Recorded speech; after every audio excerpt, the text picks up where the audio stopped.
My name is Gerard, but I go by Jerry. Some of you know that already. And it's great to have you here. I'm looking forward to your input as well as what I have to tell you. I do have a lot to tell you, but I don't want to do all the talking. So please feel free to ask questions or contribute to the conversation. The only guideline I have here is that you ask questions when we're at that point of discussion. In other words, as you see in the proposal here, there's a lot of topics, so don't ask anything that we haven't talked about yet. I'll eventually get to it, probably. I usually had two reactions when I tell people what I've been reading about for the last 3 years about whether or not Shakespeare wrote the plays. The first one was, that's heresy. How can you even think that? And there actually was a poll some time ago that said that people are more upset about questioning the authorship of Shakespeare than they are about questioning the existence of God. Oh my goodness. Really? Yes. That's surprising. And the other reaction I got was, who cares? And that came from a good friend of mine, and I figured out what she finally meant. She meant, what I mean is that it has nothing to do with the plays. It's not, it doesn't take anything away from the plays. Everybody that sees the greatest works in the English language, he contributed something like 2,000 words to the language. And so that's not what it's about. It's about the mystery surrounding the background of the man that leads us to question the authorship. So with those two things in mind, do you have any questions before we start?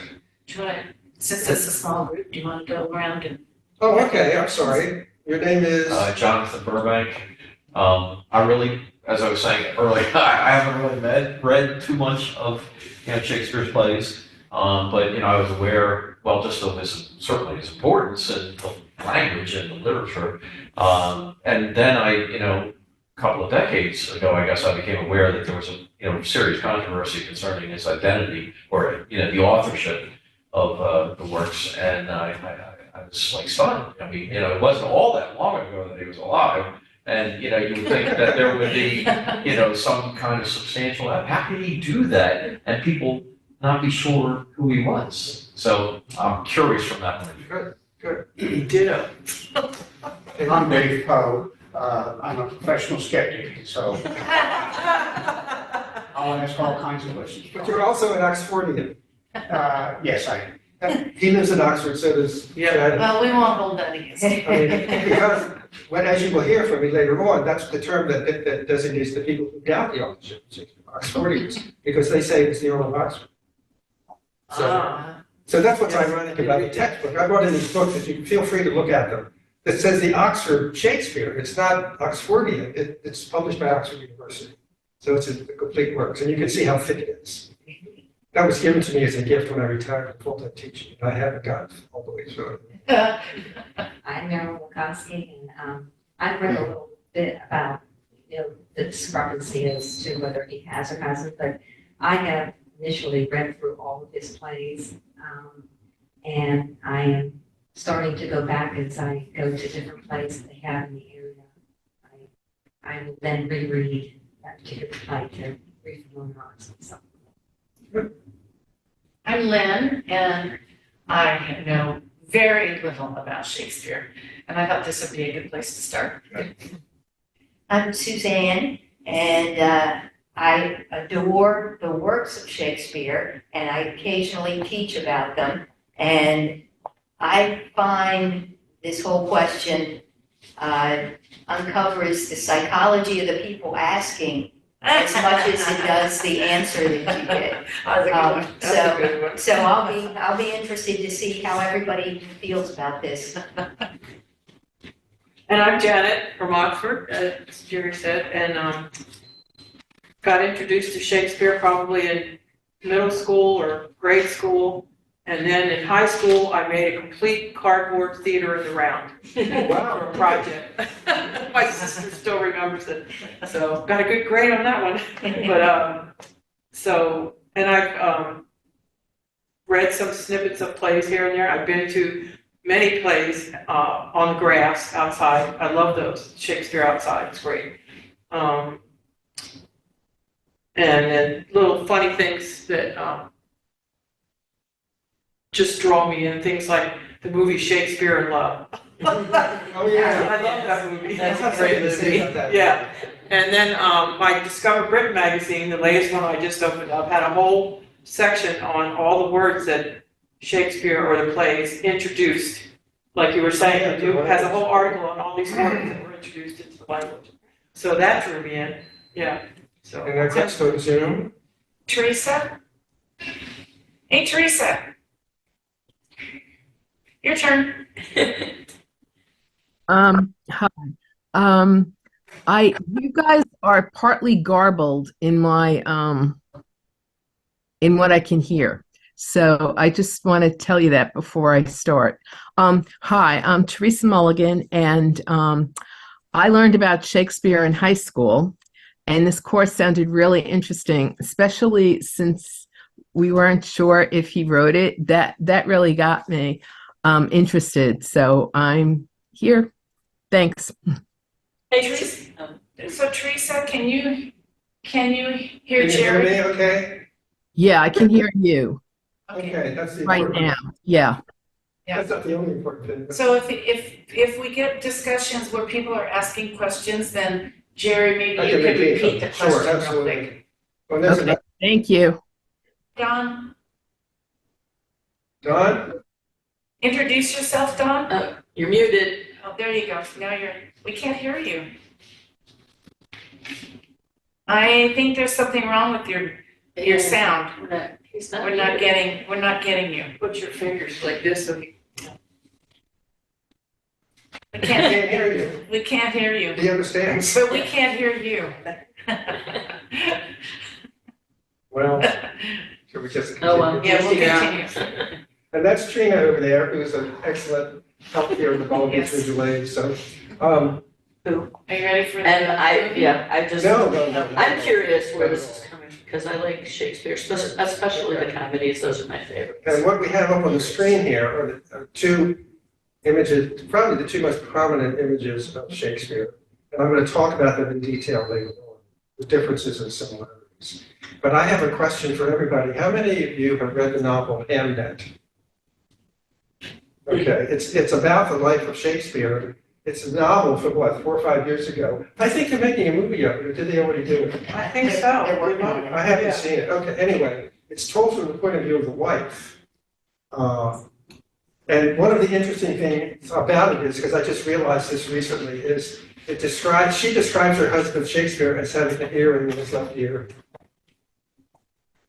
Which I think is really cute. That Oh, first, he does have one. that's an earring in his left ear. Yes, I never Makes noticed. him look very contemporary, doesn't it?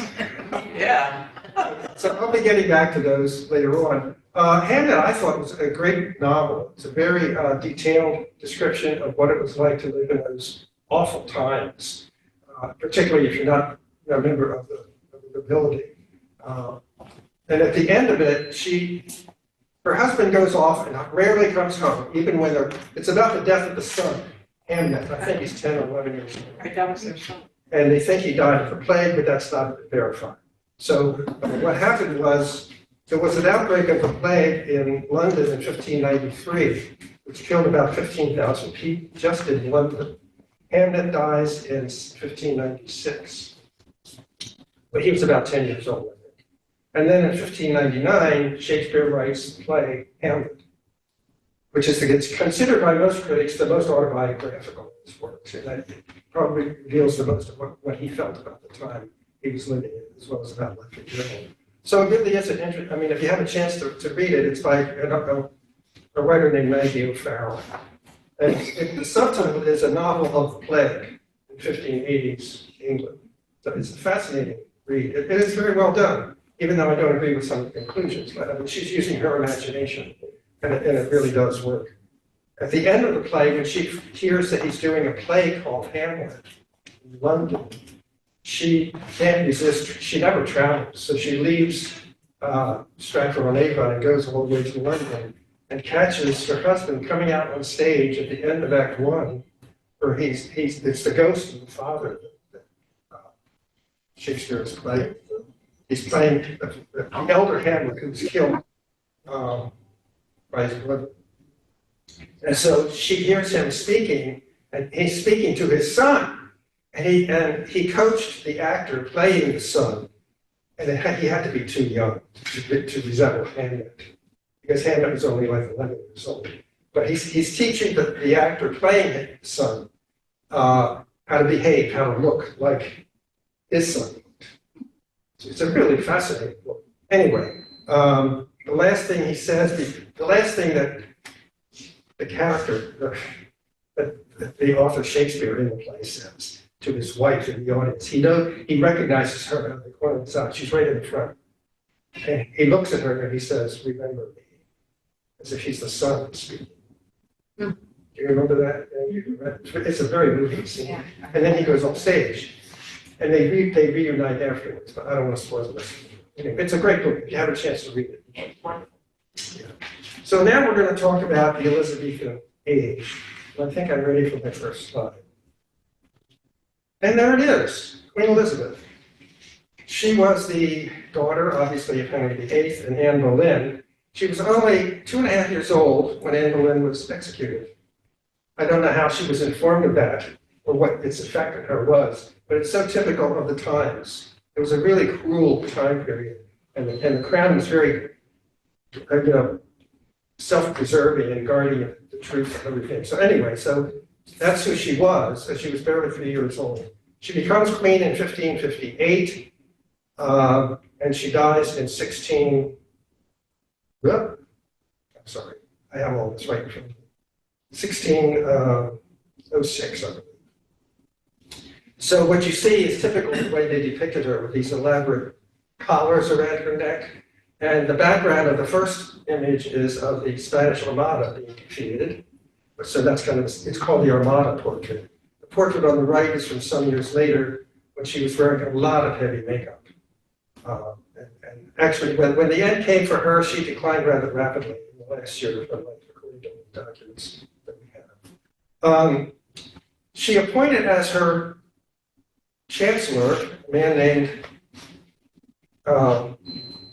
William Cecil, and she made him a baron, and he was with her most of his life. He had 2 or 3 different roles in the reign of Queen Elizabeth. He advised her just about everything. The one thing he advised her to do that she wouldn't do, but he did it and gave the order himself, was to execute Mary Queen of Scots, because they were related, and she didn't want to be blamed for that. But she was mentioned as the Virgin Queen beginning in 1578. I should go back to her slide, I guess, since we're still talking about her. When it became apparent that she was getting too old to have children, they came up with this title, the Virgin Queen. Although it's quite likely she had numerous affairs. She had at least 20 or 30 suitors in the course of her reign as queen. The Pope at the time declared her reign illegitimate, of course. He sent a bunch of Jesuits into England to spread Catholicism.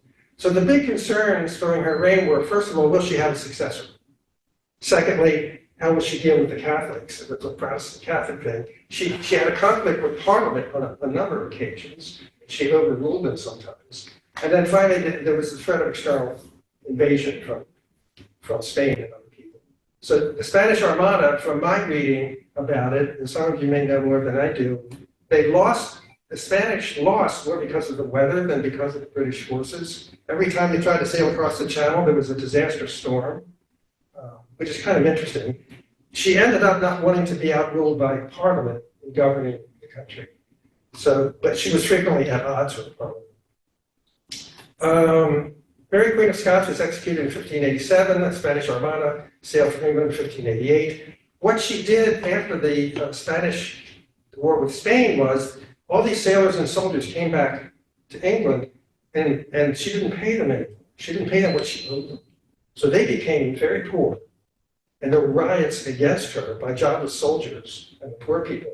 She had, in 1592, she insisted on a curfew in the city of London. In 1595, she declared martial law, so that people had to do it, not engage in any kind of activity that could threaten her existence. So it was a very divided England that she ruled over. So another interesting thing about her is that she was highly educated. She knew Latin, she knew Greek, she knew French, She signed some 15,000 documents, letters, warrants, and so on. She was probably the most educated woman in the entire kingdom while she was queen. So she was smart, but she still relied very much on William Cecil. So we'll go to his slide next.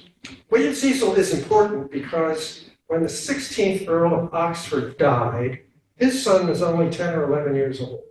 His name is Edward de Vere. We're going to talk about him toward the end. He's proposed as one of the likely candidates who could have been in place, but I don't want to deal with that yet. So she placed the habit, the custom was if a house of nobility had an orphan, such as the Earl of Oxford had, then the child would be reared in the house of another noble person. So Edward de Vere was raised in the house of William Cecil, which is important to the whole controversy because he had an extensive library, a very extensive library. There were no public libraries at the time, not in London even, only at the universities or at the homes of the nobility. And Cecil himself was the honorary chancellor of both Oxford and Cambridge universities at different points. So he was very well educated. He made sure that Edward de Vere became very well educated. And we'll talk a little bit more about that later on. So the divisions in Elizabethan society, I'm going to go on to the next slide, and we'll talk about London next, were very, very significant. They weren't just political, they were religious, they were economic. The lower classes lived in poverty and with a lot of disease.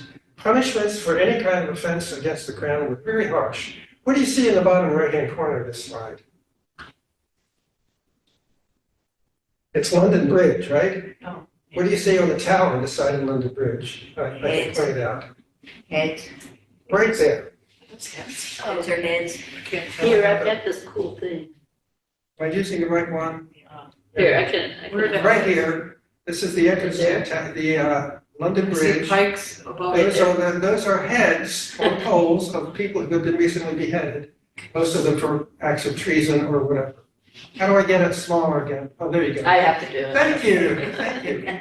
So that's a good example of how cruel the times were. And great crowds would show up to watch beheadings and executions like that.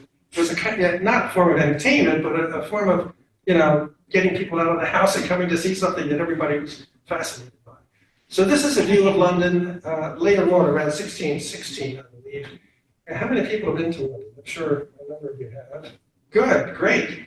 So this side of the river is called Bankside.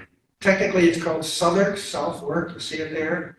This is the cathedral, Southwark Cathedral.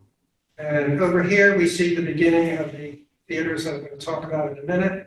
I'm not sure if they identified this one. I don't think it is. It's either the Globe or one of the bear baby rings, which I'll talk about shortly. And you can see how, how well populated it was. This is a view of what was essentially the medieval part of London that they inherited from the Romans, and I'll show you the Roman wall in just a minute. Up here in the left-hand corner, you can see the original St. Paul's Cathedral, which was Gothic, not like the one we're familiar with, because this whole part of the city burned down in 1666 in what is called the Great Fire of London. So let me go on to the map. Everybody see that okay? Mm-hmm. The first theaters were up on the northern side, up here, the theater and curtain. And I have a list of when they were built. They were built around 1576. Are they still there? No. What happened was the theater, I'm sorry, I'm looking for the list of slides. The theater, there it is. What happened was William Shakespeare he worked at the theater up here, around 1590. 1593, their lease expired on the property, and so they decided to move it over here to Southwark to the Globe. Where's the Globe? All the way down to the bottom. Down about there it is, I'm sorry. There's the Globe. So that became the Globe. But all of these theaters were in existence from 1576 on to the 1600s. Notice that 3 or 4 of them are outside of, I'm sorry, this is the medieval wall. This is the Roman wall that surrounded London in the 16th century. And anybody see any ruins of the Roman Wall in London. It's still there, little portions of it you can find, and they're on some of the tourist maps. And then this is pretty much the inhabited portion in Elizabethan times. But everything inside that Roman wall burned to the ground in 1666, including St. Paul's Cathedral, which was then redesigned by Christopher Wren in that Baroque style. So you can see how many theaters there are here. I'm going to point out the ones that are labeled like the Bull Ring. I'm going to talk about bull baiting in just a minute. Others are named after the monasteries that they used to be. So there's White Friars here, there's Black Friars down here, there's a Gray Friars, which I never heard of until I found this map. So there's about at least a dozen theaters here. And the most famous, of course, was the Globe. So in 1593, 94, Shakespeare and the company he was performing with, when the lease on the property of the theater ran out, they dismantled it board by board, carried it all the way over across to Southwark, to Bankside, and rebuilt it and called it the Globe. That Globe burned down in 1613 when they were, as a sound effect of the play, they fired off a cannon. And of course the roofs were all thatch. So it set fire to the, and it burned to the ground, but they rebuilt it right away. So there's a very interesting history here to all these different theaters. I'm going to talk about the bull baiting. Does everybody know what that is? It was a gruesome form of entertainment that was very popular at this time. Before I do that, the only theaters that existed in the Middle Ages and into the Elizabethan era were called the Inns of Courtyard, the courtyard of inns, not the Inns of Court, those were the law schools, the courtyard of an inn. So this is a typical courtyard of an inn in the beginning of the 16th century. And you can see there were balconies, right? So that led to the three-story construction of the theaters that followed that. So the traveling actor troops would set up a stage down here in the courtyard, and the people would come out of the balcony and look at it, and others would stand around and look at it. There are no reconstructions of those, but they were called the Inns of Court. I got it back. It's the courtyard of an inn, okay? Then we go on to the bull rings. What's going on here? What does it look like? They're torturing. I'm sorry? Torturing a bear? What is that? Well, that's a good way to put it.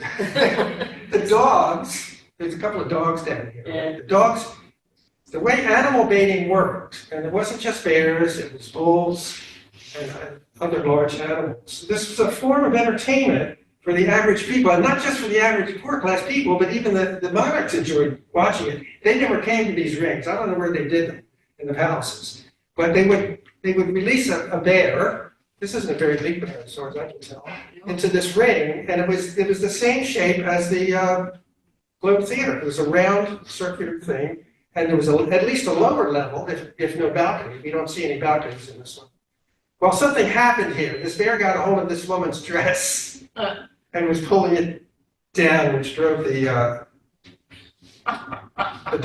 bears and the dogs crazy. So this is an example of bear baiting, and I have to get on to my other notes here. So just a second. Does anybody who knows Shakespeare remember their descriptions, references to bear baiting? Suzanne? Exit pursued by a bear. Exit pursued by a bear. What's that from? That's from Winter's Tale. Thank you. Now the question is, when they staged the play, was it a real bear or was it a man in a bear costume? There's a lot of discussion about it. Really? Yeah. I tend to think that having seen the real thing, they wouldn't be too satisfied with a man in a bear costume, right? Well, I don't know, these are people that fired a cannon at a thatched roof, so. Well, that's true. Not sure they were. Yeah, right, okay. There's another Was the quote from, point of this, was the point of this to kill the bear? to torture the bear until he was so weak that they could slaughter him or whatever. But I guess sometimes it ended up the bear killed all the dogs. Boy, entertainment. What I about can't, I mean, this was a popular the people entertainment. Bloodthirsty people. They were very bloodthirsty, and think about the rams on the poles of the people who beheaded. It was a There's gruesome. Roman gladiators. Huh? Compared to Roman gladiators. Yeah, right. Yeah. It's At no least they were bears, not people. Yeah, Yeah. and they did it with bulls too. There's another reference in Macbeth. And I want to find it so I can read it. Macbeth says, they have tied me to a stake and I cannot, here it is. He compares himself to a bear. They have tied me to a stake, I cannot fly, but bear-like I must strike the course. That's from Macbeth, written toward the end of this ordeal. So it wasn't a popular thing, even though we have trouble understanding how. Sometimes they set off, they did other crazy things, like setting off fireworks and having sound effects as the bear was being mated. I mean, that's how popular and crazy it was. No ukulele players. So let me see what the next one. I think we're going to get into the globe. Yes. So this is an early drawing of the theaters on what is called the Bankside.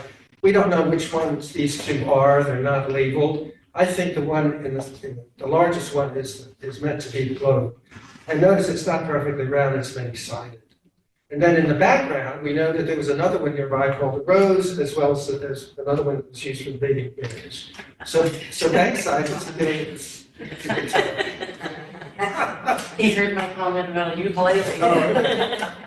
Apparently, if there was a performance that day, they would fly a flag to tell people that there was a performance that day. Oh. I'm going to talk in a little bit about what the performances was like and how that affected the writing of the plays. So let's get to the Globe Theater.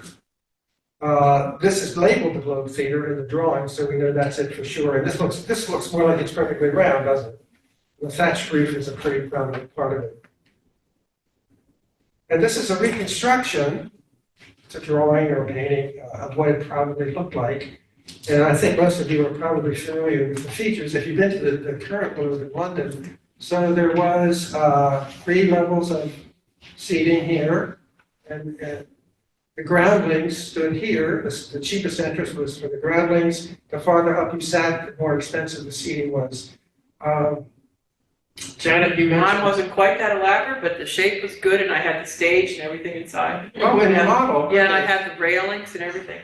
Yeah. So they had 3 levels behind the stage, and I'll show you that in another slide. There was a balcony here, obviously could have been used for something like Romeo and Juliet. There were doors on either side of the stage, one here and one there. There's something called an inner stage in the middle. I'll show you that in another slide, which had a curtain. So if it was an interior bedroom scene, they could have that in that inner stage and open the curtain. And then in some reconstructions, there's another level at the very top where musicians sat and played if music was required. And the rest of it here is all backstage. And there was a trap door in the floor, and that could be used for escapes or for people coming up out of the bed or whatever. This is the main entrance down here. So that's probably the best reconstruction that we could imagine, other than doing the actual. I'm sorry. This is a drawing of what it probably looked like during performance, and you can see what I was talking about. There's a balcony level. There's a level below that. This one isn't very big. No, I'm sorry, I'm getting it backwards. This is an entrance. This is the stage left entrance. It would be a similar one on the other side. This is the curtained off area that is called the inner stage. It's more elaborate than I thought it was. Yeah, I thought it was more we're like not wooden absolutely sawdust. sure, you know? This is a rather elaborate Yeah, it reconstruction. was fancier than what I was thinking it Yeah, was. and then down here, as I said, they were called the groundlings. In the movie you mentioned, Shakespeare, it was mostly wood and sawdust. Same shape, but, you yeah, know, it I'm would no, thinking not of the elaborate. movie, Shakespeare in Love. The Yeah, only thing that was totally inaccurate about that was Judi Dench played Queen Elizabeth, and she appeared in the theater on the 3rd level. The Queen never went to the public theaters. Yeah. Never went to the public. yeah. Because they all came I to her. thought that when I saw it, yeah. Yeah, that was the only thing. I still like it. Now, this is my favorite slide. What does he say? Little bootleg recordings of the show. This character uniquely resembles Hamlet because he calls him a skeleton, right? He's looking up at the 2nd level, and this guy is copying what he's saying, which leads to an interesting legal thing. There were no copyrights of the plays. None. The only people who had the copyright was the acting company that performed it. I'm going to talk a little bit more about that later on. So this is actually a cartoon. Not the owner of the building? Well, the company who paid to perform the play had the copyright, which really shocked me. And because, well, think about it. Why It was very expensive to print plays in those days because it was hand type, number one. The plays were very long, number two. And who was going to read them? The literacy rate. Did I mention this before? I don't think I did. 1 in 3 men in London were literate. 1 in 10 women. So if you had the money to get a play printed, who's going to read it? That was not the source of income. The source of income was from the performance of the plays.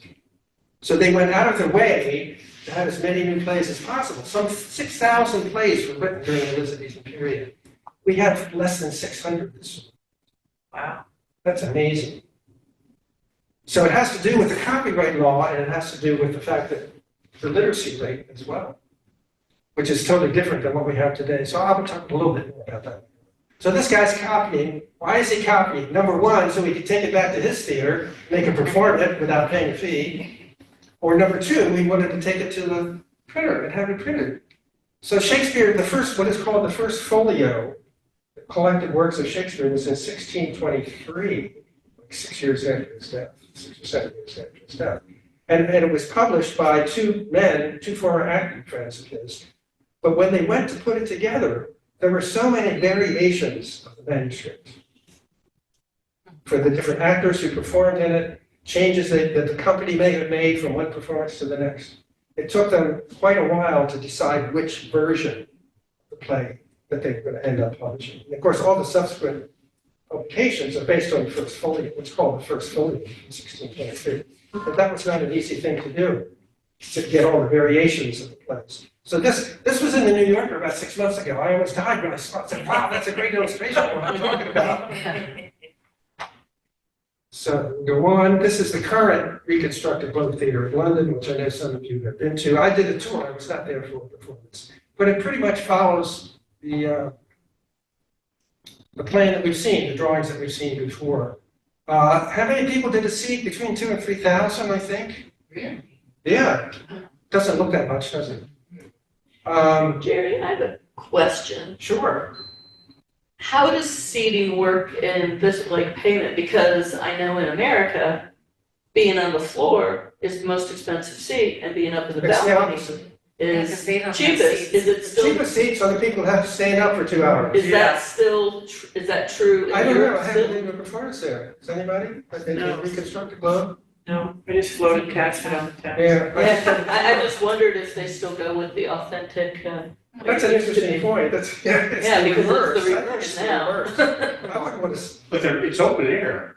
So if And you're that on too. in the ground and it starts to rain, That's remember right, we're too. talking about London. So it should be cheaper Yeah, because you're taking that risk.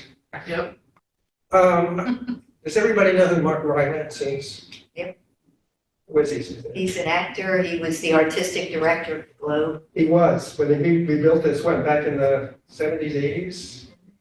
It wasn't built when I was there then. No, it must be 80s or 90s. I forget who financed. I thought it was Wanamaker Yeah, financed it. Sam Wanamaker. Sam Wanamaker. How about that? So Mark Rylance was the artistic director. And he's still an actor. What has he been in? He was in Don't Look Up. Did anybody see that? He played the part of Bridge of Sighs, Wolf Hall. Wolf Hall, that's it. In the TV version of Wolf Hall, he played, Thomas Cromwell. And that's interesting because he says, I was going to mention this later when we talk about the writing of the plays. He says that he saw an English version of the Bible. It's a very minor scene in which he's talking to his wife. That was a big deal between the Protestants and the Catholics at the time, the Queen Elizabeth and Henry VIII as well.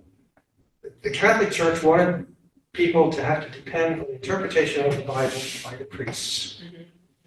And so one of the things that Martin Luther advocated, and he just happened to be when the printing press was invented, right? Right. He advocated that people should be allowed to read the Bible in their own language. Yep. And I'm going to get back to that later with a statement by Hamlet in the play. Okay?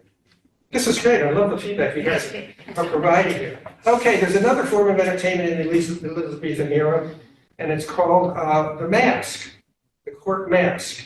And it's especially prominent, it started in the year of Henry VIII, but it is especially prominent during the reign of James I. And the court mask is based on mythological material. and it involved the members of the court. This is the real genteel people at the court, dressing up in costumes, as you see on the left, and having musicians present. And it was a combination of entertainment and dancing and a banquet and everything else. But usually there was a theme. Either it could have been a spring theme, or it could have been some mythological theme.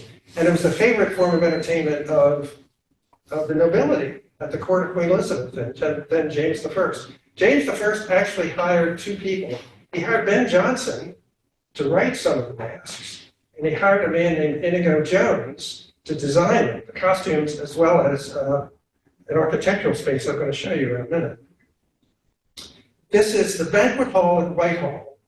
Were you there, Janet? No, I was just nodding at your Inigo Jones because I just Oh, okay. remember reading Inigo about it. Jones designed this building. Whitehall is one of the palaces in London. He designed this building. Were you there, David? No. Okay, it's it's open to tourists. This was designed for these celebrations of masks as well as formal events. I mean, that's the crown, that's the throne at the end of the hall here, but they would hide all of that with scenery when they performed the play. And the ceiling is by Peter Paul Rubens, which was done much later. Teresa has a question. Teresa, What hall is this? I didn't get that when you were talking. The room, what is it called? can you hear me? Yeah, now I can. What is it called? I'm sorry. Hall, the banquet hall Oh, okay. Thank you. at Whitehall Palace. Okay. And I think it's the only thing left of Whitehall Palace is this. And it's right down there. It's not far from Buckingham Palace.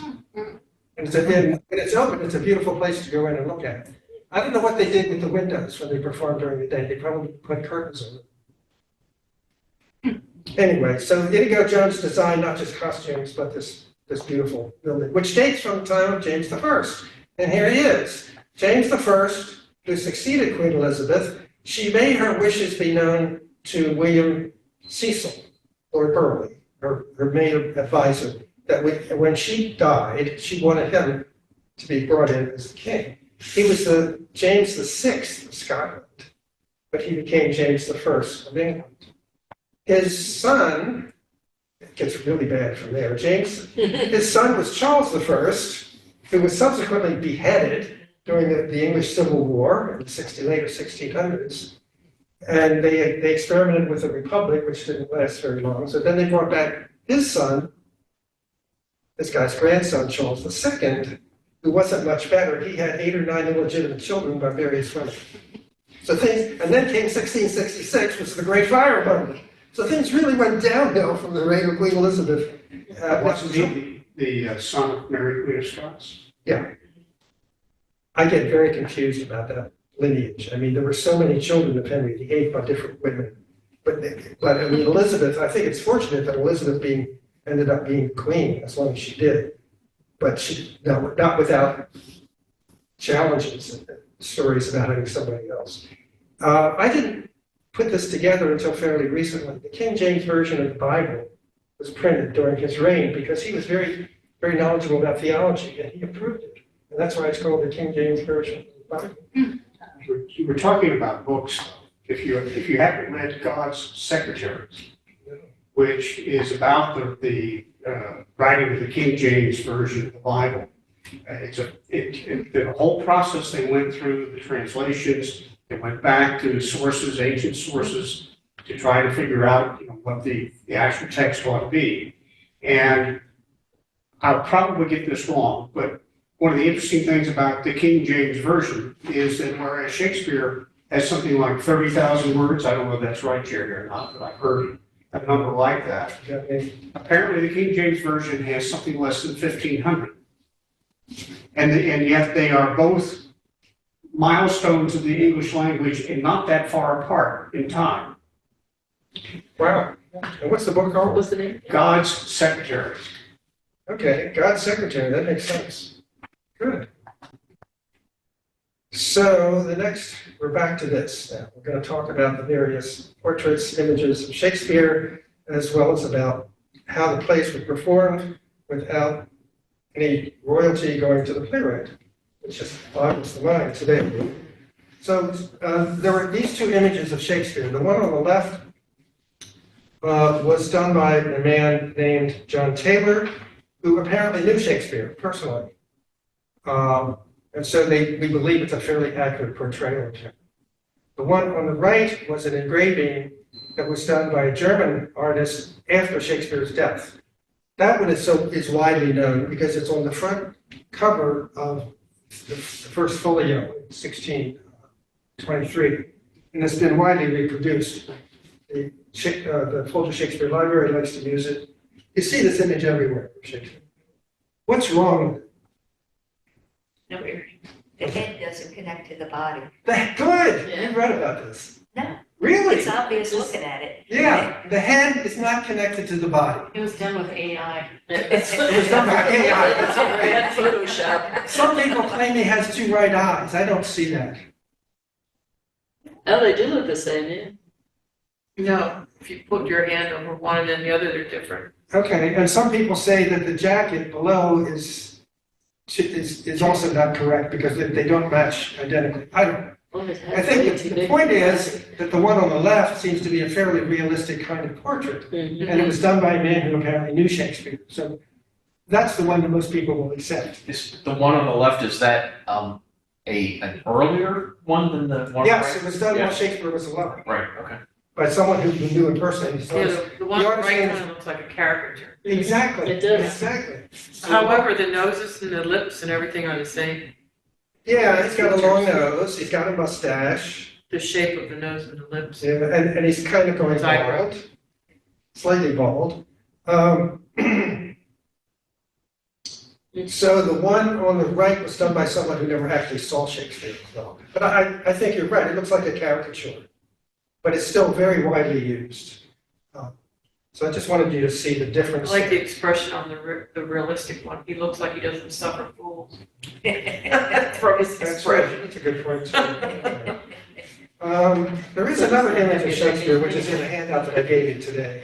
This one here. This is the one that's actually in Stratford-on-Avon. And if you look at this was erected at the end of the 17th century, toward the end of the 17th. And about the fourth line from the top, actually the fifth line, look at how the name is spelled. When in this monument, Shakespeare, see that? Shakespeare. See that? That's how it's spelled. So you'll have to bear with me. From now on, I'm going to talk about two people. Shakespeare, the author, and Shakespeare, the man from Stratford. Just to make clear what is the difference between the two opposing claims of who wrote the plays. Okay? So I have the next slide here. What's in the name? Shakespeare or Shakespeare? Of all the documents that survive from Stratford-on-Avon, the name is always spelled at the bottom, Shakespeare. Does that really mean anything? I don't know. I mean, it's one way of saying if none of the plays are listed that way, right? Even though it's on the monument that way. So I'm going to use Shakespeare to refer to the man from Stratford as opposed to Shakespeare, the supposed author of the plays. Well, the way it's spelled here, there was a third version. Because it's Shacks, it doesn't have the E after the K, but that it's Okay, that's a good point. That's a good P-E-A-R-E. point. I think it's meant to be the same. Oh, okay. I think it's meant to be the same. I mean, there are those people, if you look up the pronunciation of Shakespeare, they'll claim they were all pronounced the same way. How do we know how they pronounced anything in the 16th century? Yeah. Right? There's no recordings. And why the hyphen? Yeah. Well, what are the two words there? Shake and speak. Shake and spear. Now, believe it or not, this is the origin of the name. It goes back to a statue of Athena from ancient Greece, where in her left hand she holds a shield, and in her right hand she holds a sword, a spear, excuse me. So the term, and people who studied the etymology of the name claim it means Shakespeare, means to shake a spear in your face and provoke a reaction. That's the meaning of the name, according to these people. And I'm just pointing that out because I think it's an interesting part of the background. And one person went so far as to say, nobody wanted that name. It was a nasty name to have, Shakespeare. And it was very common in Warwickshire, which is where Stratford-upon-Avon is located. It was a common name in that part of England more than anywhere else. So that's the origin. I didn't make this up. That's the origin. Now, we also have whether or not it's hyphenated. I didn't know until recently that the sonnets, this is a printed version of the sonnets, it's the date on the bottom, 1609, I think. Shakespeare's name is hyphenated here, as in keeping with what I just said, shaking a spear or broken. Was that a common thing, the hyphen, and for which? Yes and no. Yes and no. It depends on what documents you're looking at. There were large variations in spelling. Yes, in those days there was many variations of spelling, Yeah. more than there are today. So, but that's where we are with the name. I have to get my other. That's it. The spelling. Yeah. There's another term that comes up in studying Shakespeare. Thomas Green, who was a contemporary.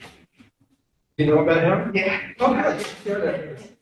A contemporary Shakespeare, he used the term shake scene, hyphenated. You know about that? Yeah. What? Tell us. He put an insult to Shakespeare in something he wrote, saying that he was a shake scene who stole the feathers of other birds to beautify himself. And basically said that he was stealing bits of plays to write his plays. Oh, really? Well, I heard another interpretation of that. He said he called him shake scene because he was so bombastic and calling attention to himself rather than the text. Shake the scene, right? Well, that's a good one too. That stealing the. Okay, good. So shake scene and Shakespeare and Shakespeare, they're all in there together. But I want to try to distinguish between Shakespeare because of all the documents that are left in Stratford by the man from Stratford, who I call Shakespeare, they're all spelled Shakespeare. All of his signatures are Shakespeare, not Shakespeare. There are only like 6 documents, 6 signatures by Shakespeare. Not only are they spelled that way, some of them don't look like the others. I think what happened, he retired at the age of 47, almost at the height of his career in London, back to Stratford. I think he was ill toward the end. He went to sign his name on the wills, and it's really shaky, really shaky. And in the will, he specifies, this is another thing about Hamlet, he specifies he leaves to his wife his second best bit. Oh, yeah. The explanation of Who got that, the she was first really bit? clever. Maggie Farrell was really clever. She knew about that in the will, and she justifies it by saying, well, he bought this big new house for her before he retired to Stratford. He bought a new house, and he furnished it.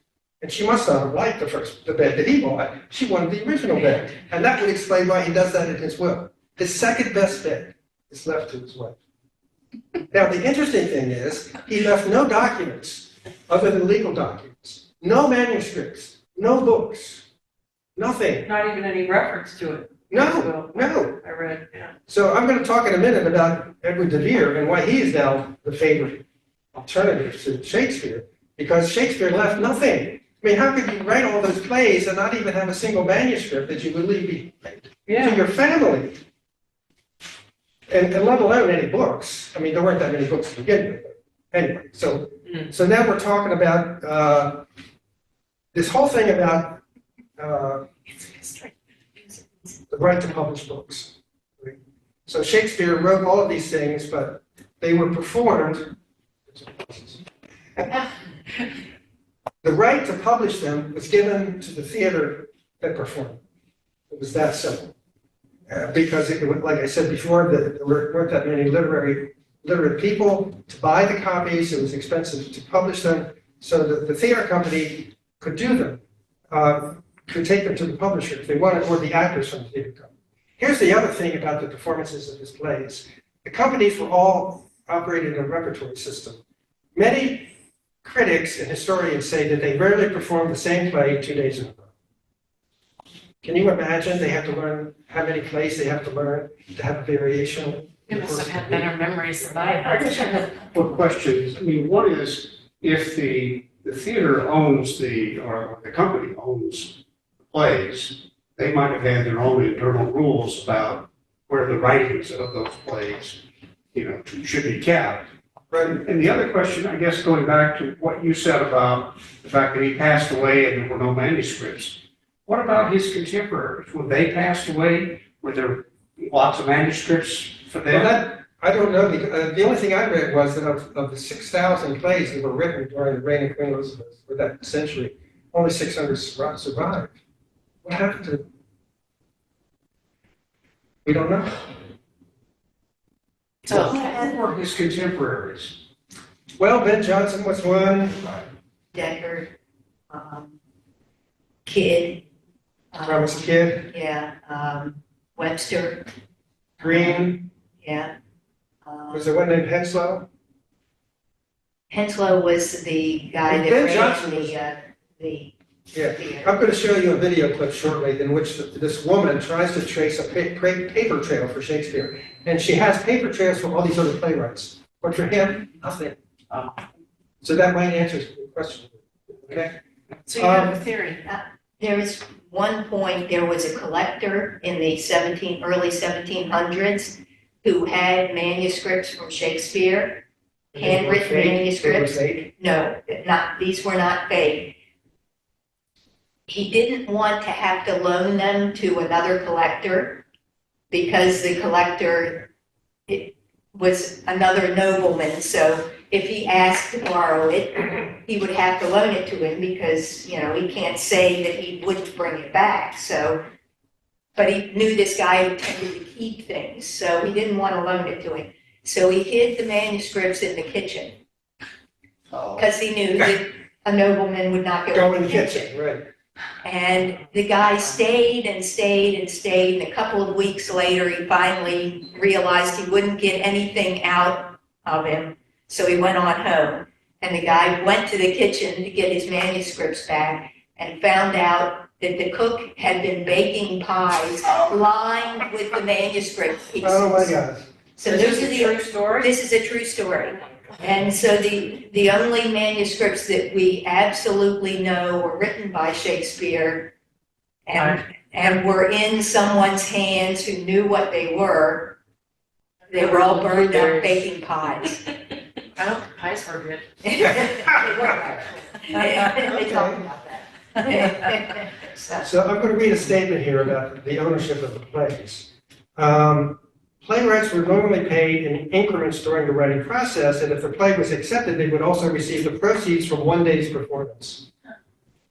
However, they had no ownership of the plays they wrote. Once a play was sold to a company, the company owned it, and the playwright had no control over casting, performance, revision, or publication. And then the company could change it however they wanted. Yeah. Which is why when we went to do the first folio of Shakespeare, I mean, the actors brought all of these different copies of variations of some of the plays, and they had to decide which ones. Which one goes And I in? don't know how that debate I went. was going to say, that to me is probably one of the biggest questions, which is how much of this work product was ultimately the result of the collaboration of Exactly. hundreds of people Yeah. over time, and they found out what worked and what didn't work, what sounded good, what didn't sound good. So how did you know to attribute it to one man person, versus yeah. the collective? Even if we exactly. didn't wrote it at the beginning, it's different down, yeah. Yeah, they evolved. You may have come up with the original idea or the original setting or whatever. But you're right, there are lots of changes. What if an actor took their copy into another playhouse? But that's what that cartoon was about. Yeah, but what if And they if did they, If they it depends on how their relationship with the original company, that? But if the other playhouse produced it, wouldn't they own it then too? I don't think so. No, not if the first company paid for They would send their guys to beat them up. it. Yeah. Or maybe the bear thing. thing. Okay. What else about here's another statement of the same thing. The acting company took ownership and thus control of the play and performance, and thereafter could rework the text, adding edits and improvisations as it was performed. It just strikes us as so totally different from today. That's a really important thing. Okay, what's the next slide? Okay, we're up to the point where we're going to talk about the possible author here.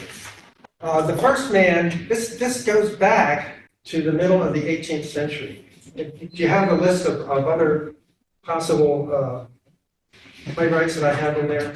I mean, people who question the same thing. That's in the handout. I have to find it. It's here. Others who have questioned Shakespeare. The others who have questioned Shakespeare. I don't know about Mark Twain. It's a little strange to me, but he was one of the people. I'm sorry, I can't find it. I have 1 minute and a John. Yeah, that's it. Thank you so much. Ralph Waldo Emerson, Walt Whitman, and then Mark Twain. There's a number of writers in here. There are a number of Shakespearean actors like Leslie Howard and John Gielgud. And you can just see the list. It's pretty impressive. People who raised this question because they weren't convinced either for various reasons. Why did Superior Court judges get into the frame? Because back in the when was it? In the 1980s, I think, they used to have mock trials over this issue, in which Supreme Court justices would sit there and listen to the arguments, but they never ruled against Shakespeare. But it was a big thing to do there for a while. Anyway. Okay. That's about it for that. All right, so the first person in the 20th century who raised this issue, his name was J. Thomas Looney. He was a theater drama critic in England. And when he came out with his book, I think it was 1925, the other Shakespearean experts said, well, that's just Looney being Looney. And they tried to ignore it. But he pretty much went through all the good reasons, and then it was repeated by the man on the right, Mark Anderson. And Mark Anderson has all the same stuff as Looney had, but in greater detail. So he copied the first one. So I have a copy of, I don't have a copy of Looney's book, but I have a copy of Anderson's book. And it's very, very impressive. It's like 800 pages. I didn't read all 800 pages, but I read a good amount of it. And what he does is he goes through and he compares the life of De Vere to the works of Shakespeare. De Vere visited every Italian setting of Shakespeare's plays in his travels. He was educated, as I said before, in the state of William Cecil, so he had access to an extensive library of classical works, and he traveled extensively. I have to get my notes together. Here it is. So his father was John De Vere, and he died when Edward was only 12 years old. I said that. He travels to Europe, spends time in Italy. He was a member of the House of Lords. The big thing was he was part of the court of Queen Elizabeth. He was an intimate part of the court of Queen Elizabeth. So he had honorary degrees from Cambridge and Oxford University. He joined all the activities at the court of Queen Elizabeth. He published poetry. He wasn't afraid to put his name on the poetry. But it was unheard of at the time for a member of the nobility, especially someone at the court of the monarch, to even give the impression that he wanted a career as a writer. That was just below them. They didn't need to have a profession because they were part of the nobility. So that's one reason that Anderson gives for why De Vere used another name, Shakespeare. You're saying it was a common name and that might be Well, why he used it? it was a name that was known in certain parts of England.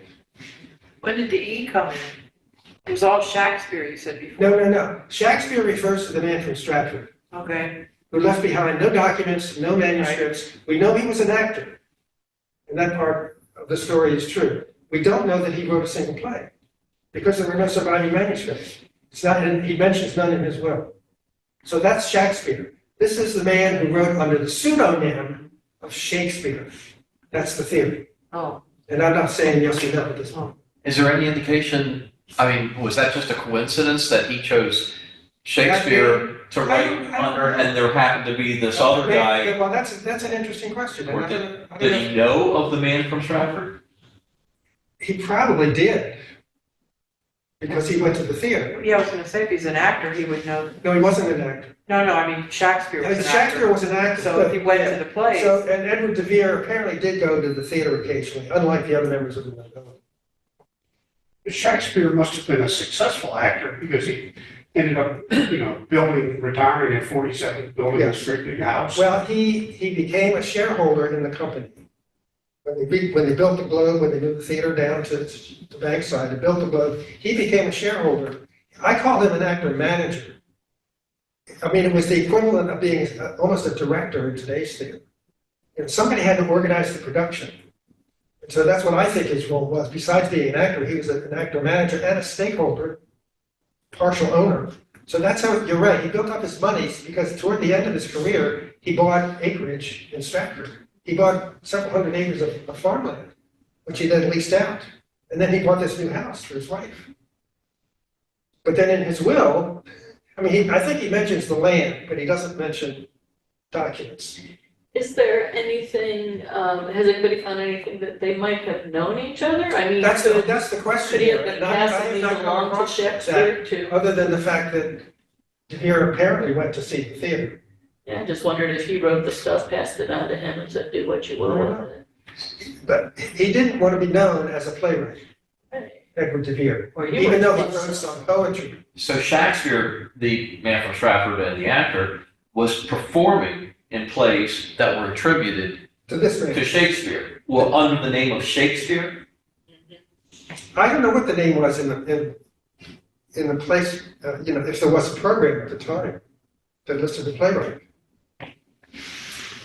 So the other thing is playwrights, this is an interesting connection too. Playwrights were regarded as poets by the acting companies. I think there's mention in the play, our poet, is a phrase that's used in some of the plays, meaning the playwright.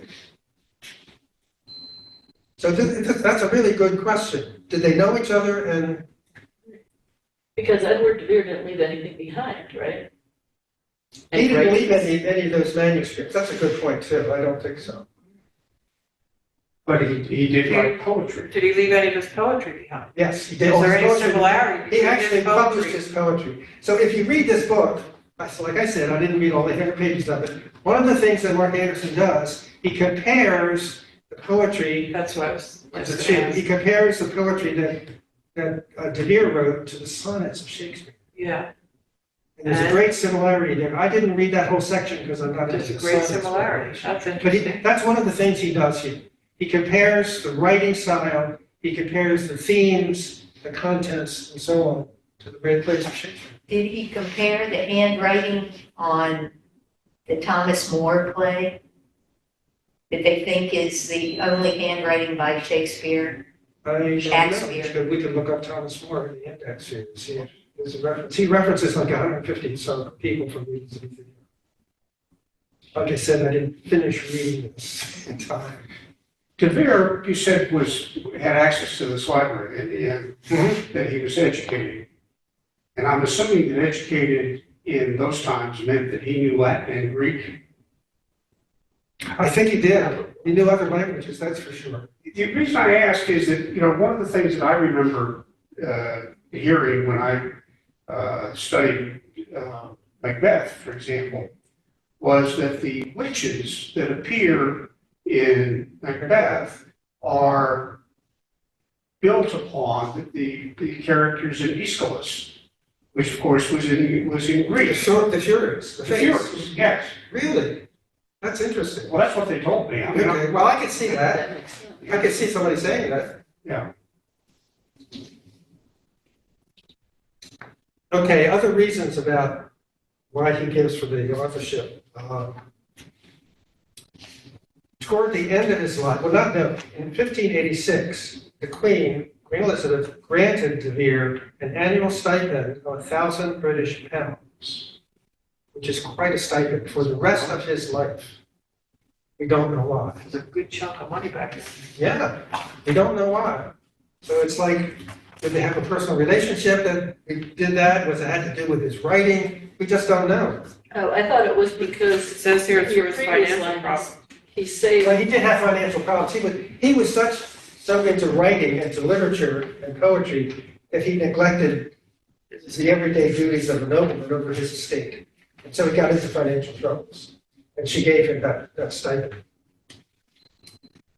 Okay, he also sponsored some theater companies of adult and boy actors. And for a while, he had a lease on the indoor Blackfriars Theater. So he had connection to the theater. If the nobility never went to the theater, Not the public theaters. okay, so All the, where would they have seen plays court. attributed to At the Shakespeare? court. At the court. And there are records that his plays were performed at the court of Elizabeth and the court of King James as well. They brought the plays to the court. That's where the Master of Revels started. Did I mention the Master of Revels? No. Queen Elizabeth, Henry VIII started this office of the Master of Revels, who had to read the plays and make sure there was nothing against the crown. And he signed off on it, and that was recognition of the play. And so those records survive. It's a good source of information about who wrote what when. Okay.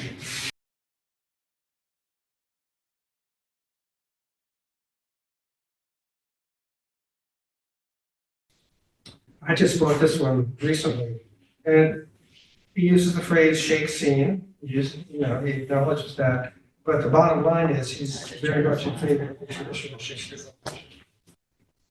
I should have just left it right. This is the one that tries to trace the paper trail. Like the paper trail, let me see if I can find an example here. Literary paper trail. She means any documentary evidence that links plays with poems. There are so many other contexts that you can produce. The argument that Chapman didn't write the plays of Chapman or Webster didn't write the plays of Webster, because there's far less evidence about their lives and their links to the plays than there is with Shakespeare. But nobody seems interested in doing that for some reason. But we're talking about a guy who lived 400 years ago. The Globe Theatre burned down. There was the Great Fire of London. Who knows what kind of records decayed over time. In fact, as far as I knew when I first got into this subject, there was probably not. I can't even make that. Okay, that's They enough. go I think we should give up. But she's the author that I have this book from. Goodness. But what she means by paper trail is records of matriculation or degree. Where did he learn? I mean, there's this whole argument is, well, he was just a genius. But you have to be a genius with regard to some knowledge. It's just, You have it so you don't have any, somewhere. if you have no contact with the subject matter, how can you be a genius in that regard? So that's one of the things she rates playwrights on: records of matriculation or degree, extant books from a personal library, autographed manuscripts, drafts, or presentation copies, surviving letters, inscriptions, or notes related to the occupation of writing, records of payments for writing or commissions to write, references to letters, notebooks, lawsuits, or recognizing the profession of a writer. She said nobody in Stratford ever referred to Shakespeare as a writer. Never. In any documents. That's not strictly true.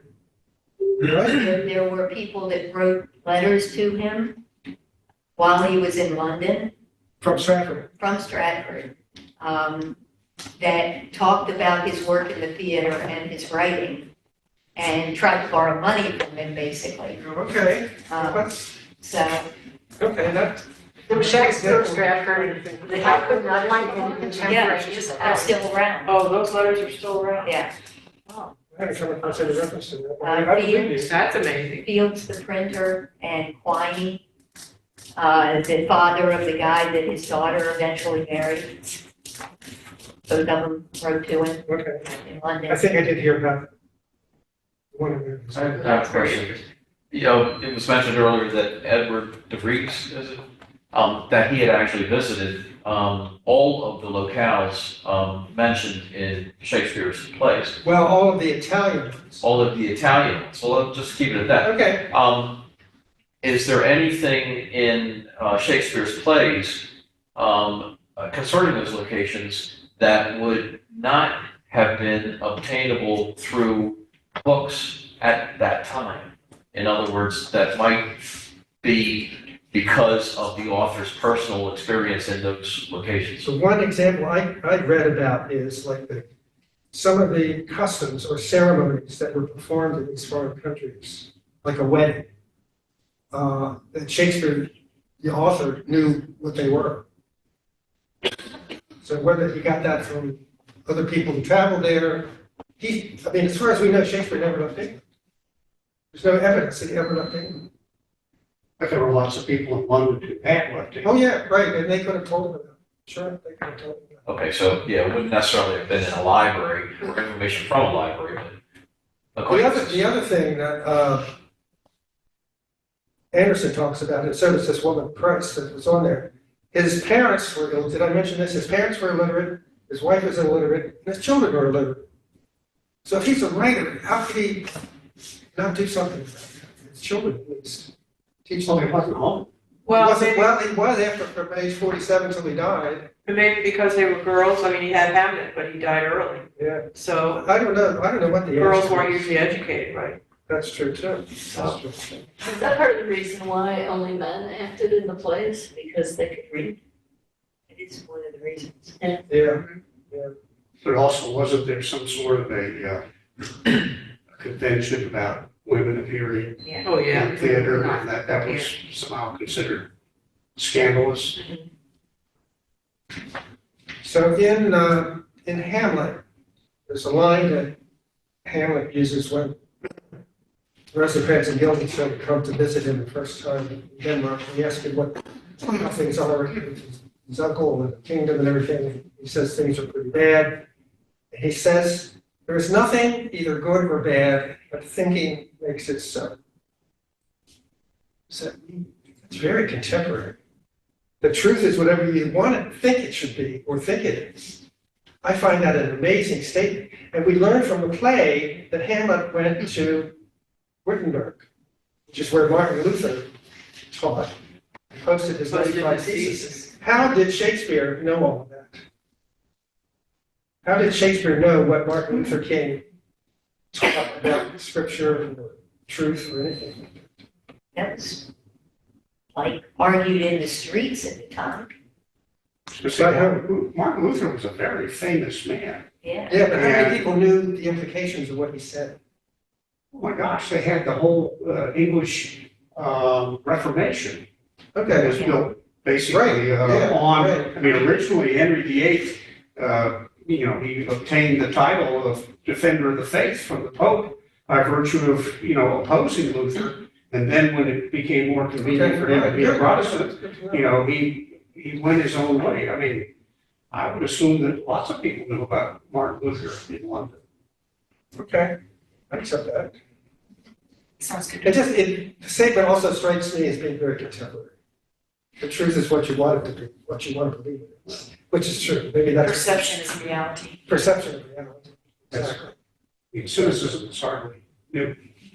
So if you want to look back at the list of things here, the last page, page 3, I said that which ones are in favor of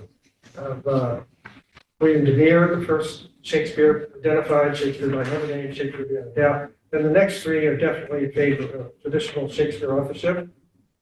Websites are interesting. I try to divide them the same way. I'm trying to be fair here. The Shakespeare Authorship Trust, the Shakespeare Oxford Fellowship, and Shakespeare's Unorthodox Biography, they're all in favor of Edward de Vere.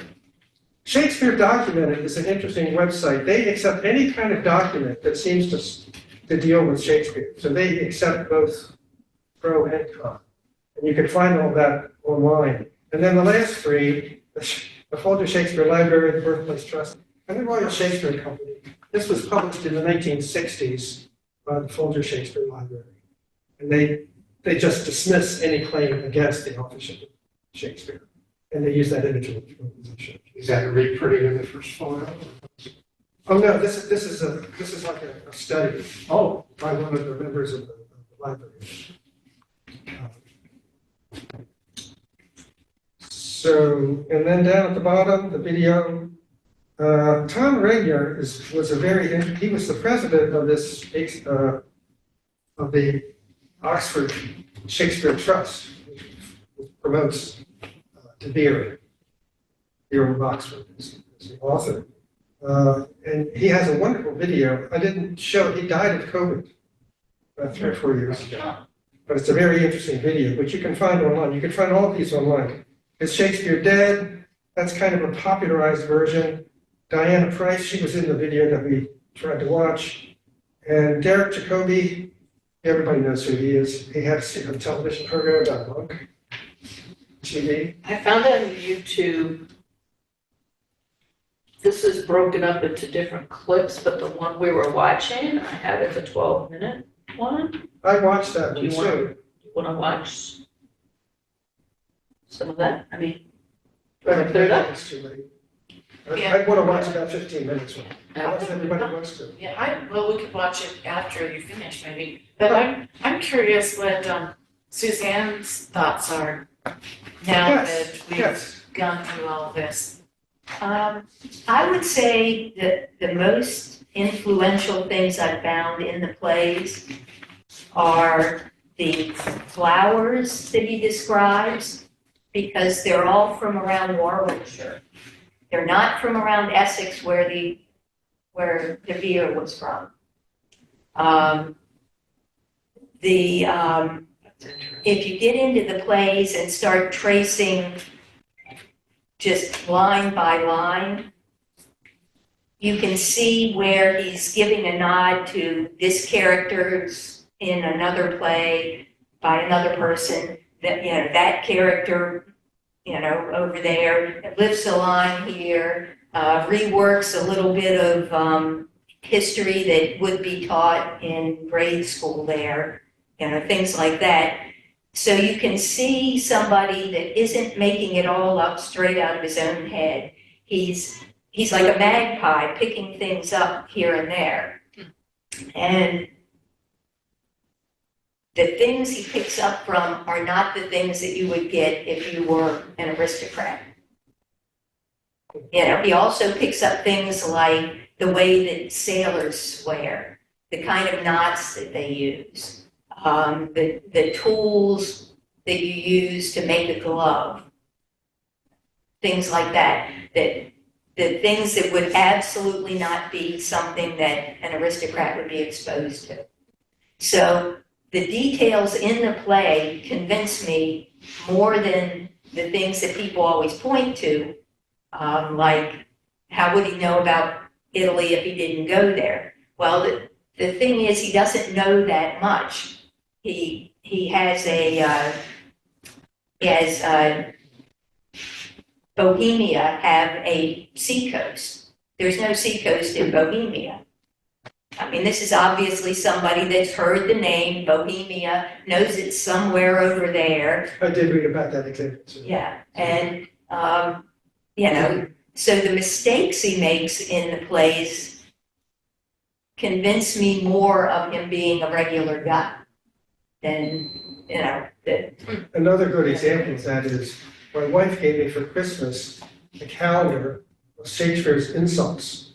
oh yeah, And they are so down to earth oh yeah, and graphic. I mean, he knew the common language of the common people. oh, very much so. So that's another example of that. Yeah, and if you read the unexpurgated plays, even more so. Well, and you did quite a lot of them. You were involved in a lot of the plays. Not a lot, Okay. but I know not a lot of Shakespeare's plays. They're so long and difficult to stage. Oh, I did a production of Anthony and Cleopatra, in which the director insisted on having a real snake. And guess who ended up eating the snake? But one of the things that I remember from class about Elizabethan England, and, you know, it was apparently a time of great creativity and change within English society. And I can imagine that Shakespeare didn't just sit in his playhouse, but he probably went to a lot of other plays. And my guess is that they all picked and chose characters or scenes from each other, that it wasn't just only his experience, but something he may have absorbed by virtue of seeing it put on by somebody else or hearing about it. I didn't mention the other two people that had been proposed in the past, Francis Bacon, and who's the other one? Christopher Marlowe is, Christopher Marlowe. yeah. Christopher Marlowe was killed in a bar brawl fairly That's young. what we would know the language. So that's part of Shakespeare and And Francis Bacon was a kind of a scientist, mathematician who did work in the court. So did we never talk about that, did we, real quick? So what's on the left side is an earlier drawing of what they proposed with the monument. On the right side is the way it is today. And it's interesting to me that they do spell his name Shakespeare.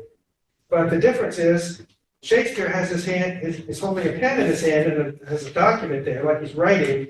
And I'm not sure what's under that. And in this one, it looks like a pillow. And of course, the people who think that, well, they say it's probably something that his father had, it's a glove maker.